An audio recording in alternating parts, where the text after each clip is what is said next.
Manager Kim, one of the most famous मानवा all around the world. इसकी hype भी same है जैसे लुकिज्म के, पर इंडिया में लुकिज्म की ज्यादा हाइप है क्योंकि बड़े बड़े इंडियन एनिमे क्रिएटर हैं जिन्होंने लुकिज्म को बहुत ज्यादा प्रमोट किया हुआ है, जिसको बहुत ज्यादा एक्सप्लेन किया हुआ है। पर मैनेजर किम को इतना ज्यादा किसी ने एक्सप्लेन नहीं किया। मैं as a small anime creator try करूंगा कि मैं तुम्हें एक्सप्लेन करके बता सकूं मैनेजर किम के बारे में। तो स्टार्टिंग ऐसी होती है कि किम अपनी बेटी के स्कूल में गया होता है और वो सीधा घुटनों में बैठा हुआ होता है, माफिया मांग रहा होता है दूसरे पेरेंट्स से, क्योंकि जो उसकी बेटी जिसका नाम है मिंजी ने दूसरी लड़की को हिट कर दिया, मारा उसको। मिंजी ने जिस लड़की को हिट किया वो एक्चुअली में उसका फादर बहुत बड़ा पॉलिटिकल पार्टी का मेंबर है और आगे से मैनेजर किम अकेला पेरेंट है जो अपनी बेटी मिंजी को पाल पोस के बड़ा कर रहा है। पर उसकी बेटी को बुरा लगा कि मेरा बाप क्यों करके उनसे माफी मांग रहा है। जब फादर बेटी बाहर चलते हैं तो बेटी उसको बोलती है मुझे तेरे से बहुत ज्यादा नफरत है और मैं आज अपने फ्रेंड के घर पास जा रही हूँ। और ऑब्वियसली जब भी पेरेंट अपने बच्चों से ये चीजें सुनता है तो बुरा तो लगेगा ही। तो वो लड़की किसी बिल्डिंग के नीचे होती है और उसके आगे पीछे बड़े बड़े डेलिंक्वेंट्स होते हैं और उन डेलिंक्वेंट्स के साथ मिंजी ने जिस लड़की को मारा था वो लड़की भी थी और उसका बॉयफ्रेंड भी था और उसका बॉयफ्रेंड गैंग मेंबर भी था। मिंजी ने जब उसको मारने की कोशिश ही की थी तो उस लड़की के बॉयफ्रेंड ने मिंजी का बाल पकड़ लिया और बोल दिया सीधा मुंह पे उसके, ए बहन की लौड़ी कुत्तिया, थप्पड़ है। तो वो थप्पड़ जब मिंजी का बॉयफ्रेंड उसको मार रहा ही होता है तो सीधा उस लड़की ने, जिसका नाम एक्चुअली में हायरी है, उसने सीधा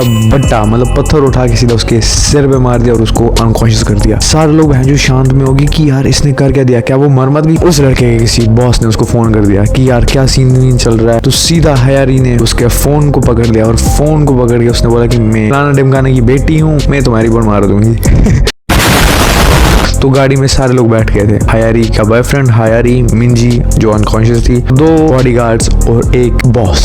हायरी उसको एक्सप्लेन कर रही थी यार मेरे से ये गलती होगी, अब मिंजी तुम्हारे हवाले, जो इसका करना है करो। और उसने बोला कि वैसे भी हम कभी भी किसी की मदद नहीं करते हैं पर तू प्रेसिडेंट की बेटी है तो obviously we have to do it. और वो बेचारे डर रहे थे कि यार सीन अब कुछ खराब ना हो जाए, अब हम फंस ना जाए कहीं पे। तब मैनेजर किम जो अपनी बेटी का इंतजार कर रहा है, देर होती कि सुबह होगी, तो मैनेजर किम बाहर जाता है, बाहर देखता है कि ये हल्ला क्या हो रहा है। तो मैनेजर किम जब देखता है वहां पे उसकी बेटी की नेकलेस पड़ा हुआ होता है, तो उसको समझ आ जाता है कि यहाँ पे कुछ घोटाला है रे बाबू भैया। वो एक तगड़ा सा और फुल पैनल आ गया जो है ये।